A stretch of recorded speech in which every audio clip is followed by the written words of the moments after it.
There is no time. Okay. Period. Have you ever been to the past?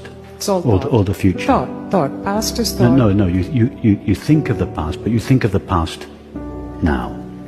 Have you ever actually been to the place called the past that you think about? No.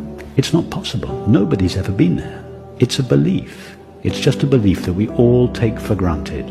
Is it your experience that the now is moving along a line of time from the past to the future? Is the now moving? And how long does the now last? I don't think I've ever measured it. It doesn't. Yeah. It doesn't last.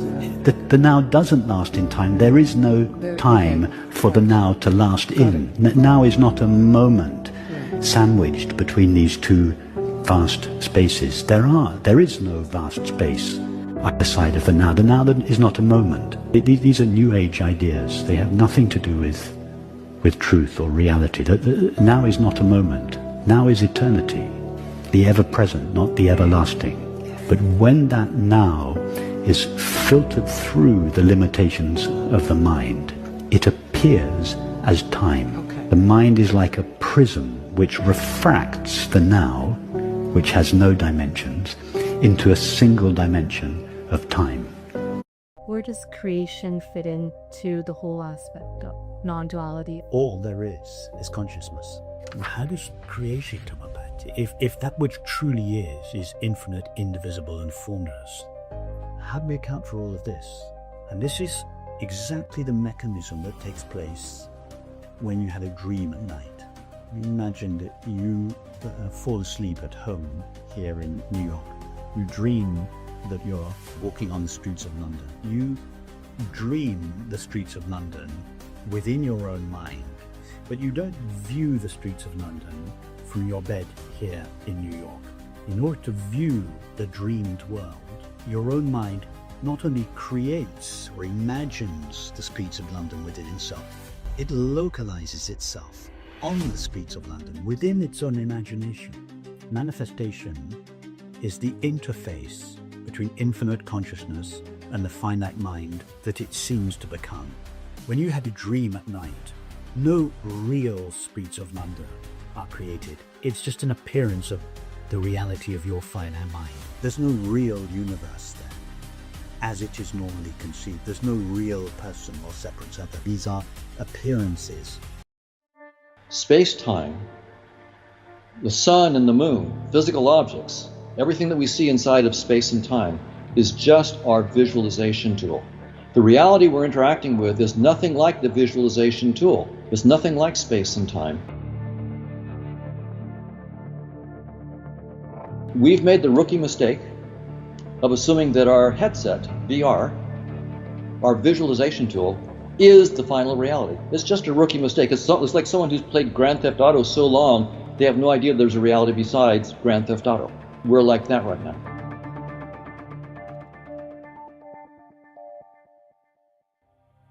If you just look at your face in the mirror, if you look, what you see directly is just skin, hair, and eyes. That's all you see. And if you looked inside, if someone opened your skull up and looked, you just see neurons and so forth.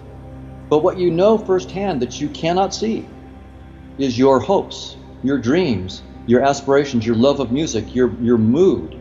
It's all in the VR experience. No physical object, including my body, is conscious. Strictly speaking, my brain isn't conscious because my brain, in fact, doesn't even exist unless I render it. Right? So if you're playing Grand Theft Auto, I'm playing a VR version of it. I got the steering wheel in front of me. I'm holding the steering wheel. If I look to the side, I no longer render the steering wheel, and there is no steering wheel. When I look here, I render it, and now there is a steering wheel. The same thing is true, strictly speaking, of neurons and brains. They're there when you render them. They're not there when you don't. It's a VR system that you render objects in space and time as you need them because they're part of your visualization tool. And then you garbage collect them. You delete them when you don't need them. Your life and my life right now is we're in a simulator, a space-time simulator. And we've been given, like an AI system, we've been given certain intrinsic desires. So my wife is an artist. So there's billions of humans And there are billions of different ways that we explore in music, in art, in literature, in science, various kinds of science, meditation. So it's sports. There are all sorts of ways that consciousness is exploring through us. And there is not like one is the best. I don't know what we're doing outside of space and time. That's part of what I want to understand, is what are we actually doing? I don't know what I'm actually doing. I know what I'm doing under a description. Like I'm moving my hand right now, and if I grab a steering wheel in my car, I know what I'm doing under a space-time description, but I don't know in ultimate reality what I'm really doing. It's just like the VR player, when they turn the steering wheel in Grand Theft Auto, they know what they're doing in the language of the game. I'm turning a steering wheel. But what they're really doing in terms of the supercomputer, right, which in that metaphor would be the deeper reality, they're toggling voltages and magnetic fields and circuits that they have no idea. There's probably trillions of voltage togglings going on for one turn of the wheel. All they see is a turn of the wheel. That's their notion of cause and effect. It's trivial. The real cause and effect is trillions of voltages getting toggled in fractions of a second. It's much, much more complicated. So when I talk evolution, I'm only going to be talking about assuming the headset. And I'm within the framework of the headset, because evolutionary theory is only a headset theory. It's not a theory of consciousness beyond space and time. Consciousness is like a kid in a candy store. It's a never-ending exploration that is in principle never-ending. We call Tom and Don are just parts of this overall exploration of consciousness and all of its possibilities. Our little bit that we're exploring right now, as rich as it seems to us, is trivial compared to all the possibilities that Gödel says are out there. I can imagine a square. I can imagine a cube. Now, go up one more dimension. Imagine a cube in 4 dimensions. My brain halts and my mind catches on fire. Nothing happens. That's only 4 dimensions. I can't even go to 4 dimensions. I mean, that's terrible. It's just an incredible limitation. I can only see 3 dimensions of color: red, green dimension, blue, yellow, and so forth. There are some pigeons that have 4 color receptors. Presumably they're in an extra dimension of color that I can't even imagine what it's like. Can you imagine a specific color you've never seen before? As rich as our worlds seem, we know that there's a rich possibility of conscious experiences that we can't even concretely imagine. But consciousness itself, on this theory, is exploring all these possibilities. And right now we're sort of stuck on this little headset. 3 dimensions, small amount of color that we can see, and so forth. We thought it was the whole world. No, it's a little headset. It's a prism. My imagination is stuck in only 3 dimensions. My colors are stuck in a certain range. Now here's the challenge. Suppose we chase that down. So we say, okay, there's going to be this ongoing dynamics of consciousness constantly going beyond what it knows.